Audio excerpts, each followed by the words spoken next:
Assalamualaikum warahmatullahi wabarakatuh. Nama saya Wawan Ferianto dari Pendidikan Ekonomi 2016A. Nah, di sini saya akan menjelaskan dampak wabah virus corona atau yang biasa disebut dengan COVID-19. Nah, dampak wabah virus corona atau COVID-19 tidak hanya merugikan dari sisi kesehatan.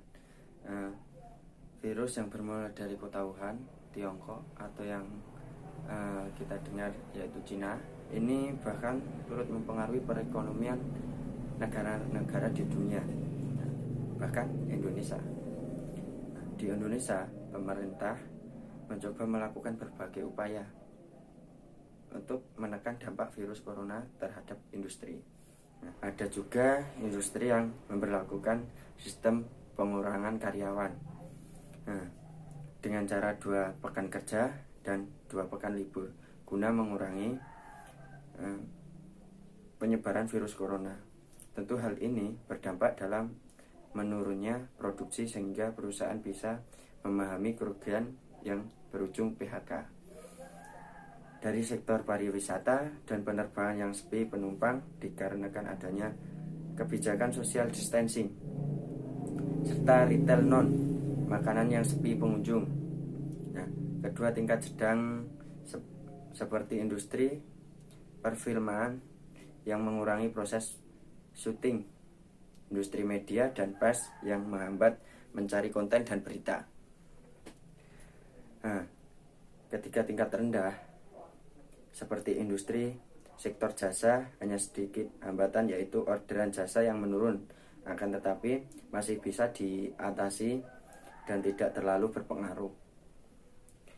Dari keuangan digital meningkat. Nah, seperti yang sudah kita ketahui bahwa virus corona dapat menempel dari benda, uang adalah salah satunya.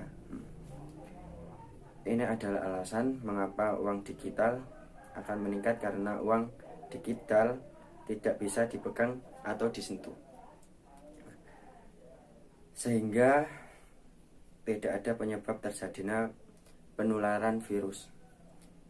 Beda halnya dengan uang fisik, kertas dan logam, yang bisa dipegang dan tentunya itu dapat menularkan virus dari orang satu ke orang lain.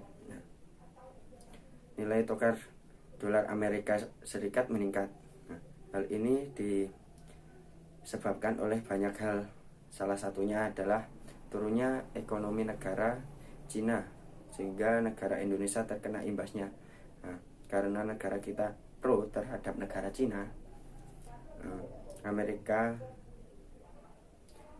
yang merupakan lawan perang dagang Amerika Serikat dan Cina yang masih panas. Meningkatnya daya beli produk lokal. Dari dampak negatif yang ditimbulkan oleh wabah ini ternyata ada sisi baiknya, yaitu pertama, meningkatnya daya beli barang lokal dikarenakan pemerintah sudah melarang barang impor selama wabah ini terjadi. Yang kedua, yaitu polusi udara menurun akibat pengurangnya kendaraan yang disebabkan oleh social distancing. Nah, social distancing ini atau pembatasan sosial adalah serangkai tindakan pengendalian infeksi yang dimaksudkan untuk menghentikan atau memperlambat penyebaran penyakit wabah corona tersebut.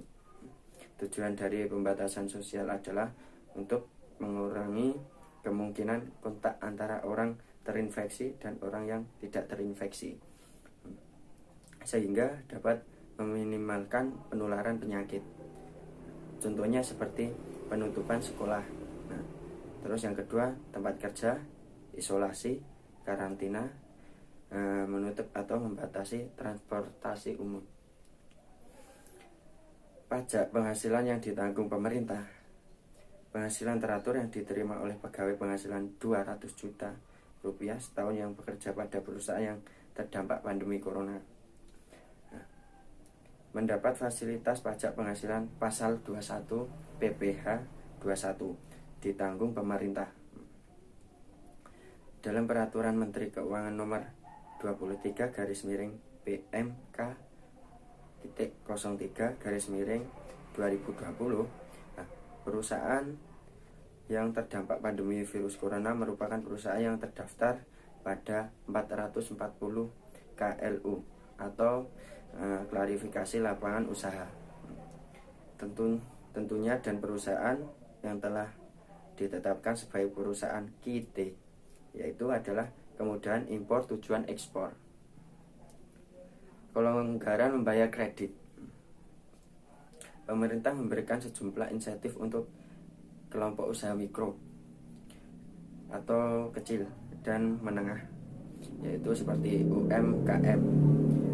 Di antara kelonggaran membayar kredit hingga 1 tahun, Presiden Joko Widodo mengatakan insentif itu juga dengan penurunan bunga. Meski begitu, ketentuan ini hanya bisa dinikmati oleh UMKM dengan kredit di bawah 10 miliar. Selain UMKM, kelonggaran kredit juga akan diberikan kepada tukang ojek dan sopir taksi. Kelonggaran pinjaman tersebut juga telah mendapatkan persetujuan dari Bank Indonesia dan OJK, yaitu Otoritas Jasa Keuangan. Adapun kelonggaran itu berlaku mulai 31 Maret 2020 sampai tanggal 31 Maret kemarin, dan sampai sekarang masih diperpanjang. Nah, kemarin juga ada subsidi listrik, merupakan kebijakan keringanan biaya listrik kepada pelanggan PLN di tengah pandemi virus corona. Kebijakan tersebut sudah mulai berlaku sejak 1 April kemarin, dan diharapkan semua pelanggan yang berhak mendapatkan subsidi listrik bisa mengakses subsidi listrik tersebut. Nah, dari bulan Juli kemarin sepertinya perekonomian kita, yaitu Indonesia, akan segera meningkat atau stabil kembali. Itu dikarenakan banyaknya permintaan seperti sepeda. Nah, dan sekarang new normal segera diberlakukan, dan banyak yang sudah memberlakukan kebijakan new normal. Itu saja penjelasan dari saya tentang dampak COVID-19 terhadap perekonomian Indonesia. Semoga wabah corona ini segera hilang dan jauh dari Indonesia. Terima kasih. Kurang lebihnya saya mohon maaf. Wassalamualaikum warahmatullahi wabarakatuh.